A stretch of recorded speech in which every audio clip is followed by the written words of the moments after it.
বলবো বলুন তো, মানে আমরা তো প্রথমে বুঝতেই পারিনি ওরকম দুম করে আমাদের বাড়িতে ঢুকে ওইভাবে কথা বলছে, এমন একটা ব্যবহার করছে যেন। হ্যাঁ, নাম নাম হয়তো কি কি বুবাই আর আরেকজনের কি বান্টি, বান্টি তো বললো। হ্যাঁ, আপনি চেনেন কাকিমা? ওরে বাবা, বান্টি বুবাই হলে এলাকার লোকাল গুন্ডা, ওদের না চিনে উপায় আছে? ওদের কাজই হলে এলাকার নানা ধরনের সমাজবিরোধী কাজ করা, লোকজনকে নানা রকম চাপ দিয়ে টাকা আদায় করা। আসলে সবাই জানে, বলে লাভ হবে না।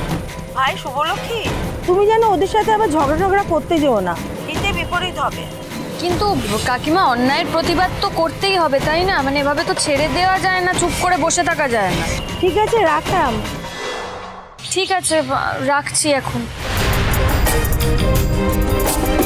এভাবে গাজওয়ারি করে এরা চালায়, কিন্তু এখন আমরা কি করব?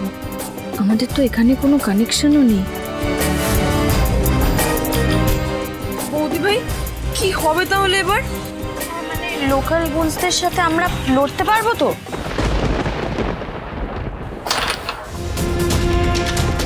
ওই তো পাড়ার ছেলেপুলেরা রয়েছে, ওদেরকে আমরা জিজ্ঞেস করি। হ্যাঁ চল, একবার জিজ্ঞেস করে দেখা যাক। চল চল। আচ্ছা ভাই, বলছি তোমরা বান্টি বুবাই বলে কাউকে চেনো? যে এলাকায় থাকি সে এলাকায় জঞ্জাল কোথায় ফেলায় সেটা কি জানবো না? জঞ্জাল মানে বুঝলাম। পাড়ার গুন্ডাকে জঞ্জাল বলবো তো কি বলবো? জঞ্জাল তবুও সরানো যায়, কিন্তু পাড়ার গুন্ডা দুটোকে আমরা সরাতে পারছি না। আমাদের ক্লাবঘরটা জোর করে দখল করে রেখেছে, ওটা ওদের টাকা তোলার অফিস হয়ে গেছে, জানেন? হ্যাঁ, মানে আমরাও তাই জন্যই এলাম ওদের ব্যাপারে খোঁজ করতে। ও, তার মানে আপনাদের কাছেও কি চাঁদার বিল পাঠিয়ে দিয়েছে? টাকা না দিলে পাড়ায় থাকতে দেবে না বলেছে তো? এত বড় সাহস! ব্যাপারটা বুঝতে পারছি, বুঝলি? বুঝে লাভ নেই দাদা, ওরা চাপ দিয়ে টাকা আদায় করে। আপনারা নতুন, তাই এখন আপনাদের টার্গেট করেছে। এতদিন ধরে এই গুন্ডসগুলো আপনাদের ডিস্টার্ব করছে, আপনারা পুলিশে রিপোর্ট করেননি কেন? পুলিশকে জানালে তো একটা স্টেপ নিতে পারতো।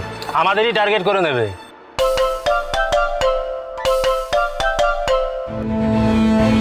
হ্যাঁ শুভ, বলো।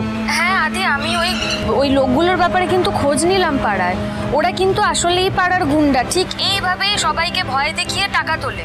আমাদের এবার পুলিশে যেতেই হবে। হ্যাঁ শুভ, আমিও এখানে সমিতের সঙ্গে বেরিয়েছিলাম পাড়ায় খোঁজ নিতে। যা বুঝলাম, ওরা কিন্তু বেসিক্যালি ক্রিমিনাল এবং পাড়ার সবাই ওদেরকে ভয় পায়। হ্যাঁ শুভ, আমিও ভাবছিলাম আমি থানায় যাব। তো এক কাজ করো, তুমি থানায় আসো, আমিও গিয়ে পৌঁছচ্ছি, ওখানে দেখা হচ্ছে, ঠিক আছে? হ্যাঁ আদি, আমি আসছি। আচ্ছা শোন, আমি থানায় যাচ্ছি, আদিও ওখানেই আছে। আর প্লিজ বাড়িতে কাউকে কিছু বলিস না, সবাই টেনশন করবে শুধু শুধু। আসছি। হ্যাঁ, শুভ থানায় আসছে, আমিও থানায় আছি, তুই এক কাজ কর, তুই বাড়ি যা। মানে নাকি আমি বাড়ি চলে যাবো, তোরা থানায় যাবি? আমিও যাবো তোদের সঙ্গে। সমিত বাড়িতে? ঠিক আছে, এক কাজ কর, তুই চল, কিন্তু বাড়িতে কাউকে জানতে দেওয়া যাবে না এই ব্যাপারে, ঠিক আছে? চল।